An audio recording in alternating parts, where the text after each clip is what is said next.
Hi, welcome back to the channel. Welcome back to another glorious summer stay in Scotland. It's hard to believe, but it's 2 years since I bought the Skoda Enyaq, and I thought I'd mark the occasion by bringing this short review and telling you what I make of it after 2 years.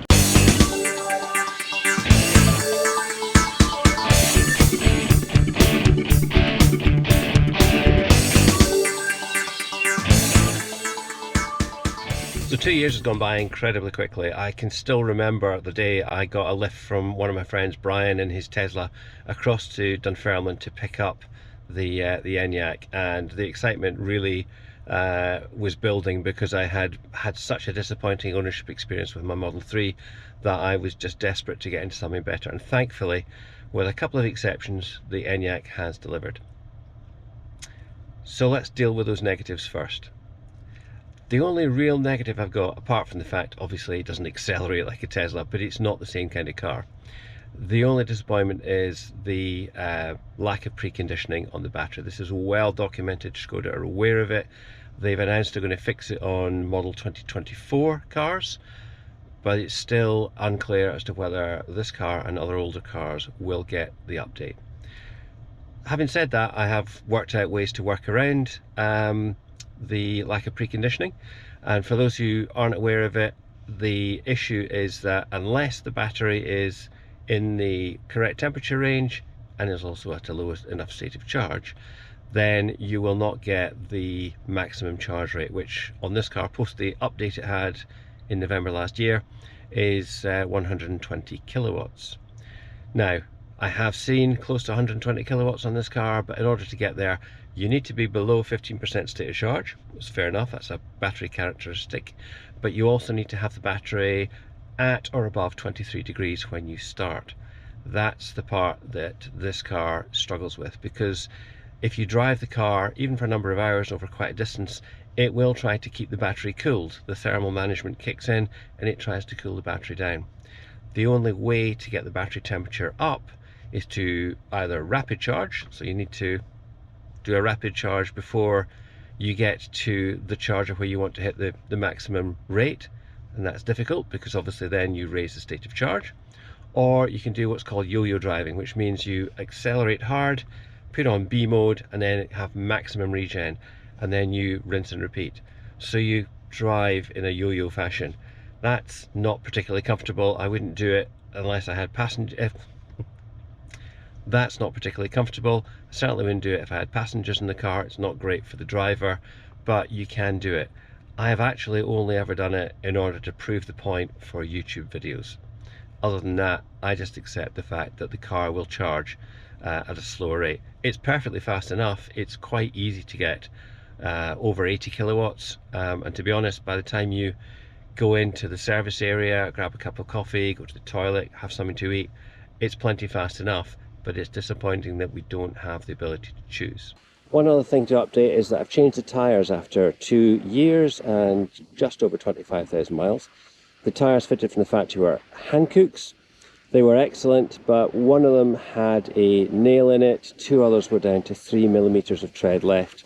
And so I decided, because there was a good offer on for these tyres, which are Michelin Cross Climate tyres, that I would take the plunge and buy 4 new tyres. So we'll see. So far they don't seem to have had any major impact on the efficiency, so fingers crossed I don't lose any of the efficiency. The Enyaqs are excellent, and obviously these will have much better grip in the cold and the wet. So if you've seen all my previous videos, you will have seen plenty of road trips. Not so much now, but in the last couple of years I've been doing a lot of trips down to the Milton Keynes area down in England, and that has involved quite long drives. I think it's about 350 miles each way, usually done for an overnight trip. Obviously I wouldn't do that in one day there and back, but it's been really easy. It's been quite smooth. I've had 0 charging issues, even on the night that Transport Scotland decided to close the main East Coast route between Scotland and England, and I ended up doing a 70-80 mile detour. There's a video on the channel if you search for that. So there are many features on this car that I really enjoy. 2 highlights for me would be the head-up display. I really find that extremely useful. I barely look at the infotainment screen, or the smaller driver display screen, I think it's called, the little dash behind the steering wheel. Don't look at that. Almost always use the head-up display, which is really, really good and really. The other feature I really love in this car is the adaptive regen. So the car is aware of the road layout ahead. It'll tell you if there are junctions, bends, traffic lights, roundabouts, changes in speed limit, and a symbol will come up on the dash telling you to take your foot off the accelerator, because the car has calculated if it uses regen, it can bring you to certainly a slow halt at that particular feature. It works really, really well, and once you get used to it, it makes for a much smoother drive, and it also really seems to help with the efficiency. On normal runs, on my local commute, local runs around the area, it's not been a particularly warm summer. This is quite a typical day, 18 degrees. I'm regularly getting 4 to 5 miles per kilowatt hour, which is excellent. On a longer trip, even in poor weather, I just went down to the Lake District in England last week. It was horrendous weather, really heavy torrential rain, strong headwinds. On the motorway we were still getting 3.8 miles per kilowatt hour, and that was even with, that last trip was with the new cross climate tyres, so hopefully a sign that they aren't going to massively impact the range and the efficiency. So many more things I could probably say about the car if I had time to list them all off. Suffice to say, it's been a really reliable, solid family car. It's been used for work, it's been used for family trips, just normal day-to-day school runs and all the usual things that family cars get used for, and it's performed without a hitch. It was called back for a service update by Skoda in November last year, and that was to get the 3.0 update. That fixed a lot of the real gripes I had with the car, which were the really loud indicator noises and also the lack of any battery percentage on the dashboard. That was my main complaint with the car from new. All fixed.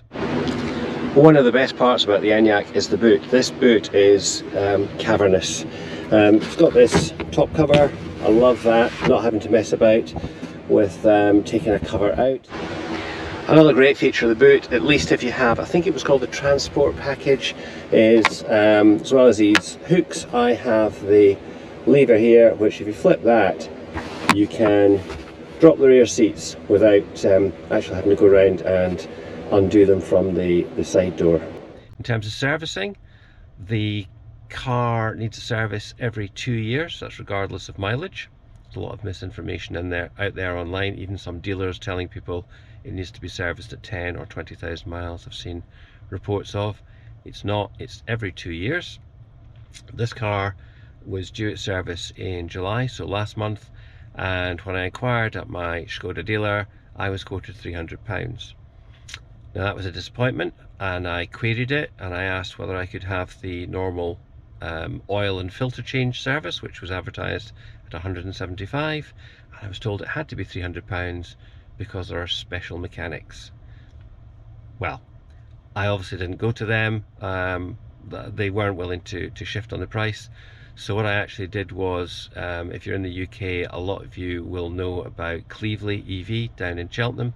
So they have a mobile servicing offer, and James Coates, who is well known in EV circles, has his own YouTube channel with his wife Kate, so go and check them out, James and Kate.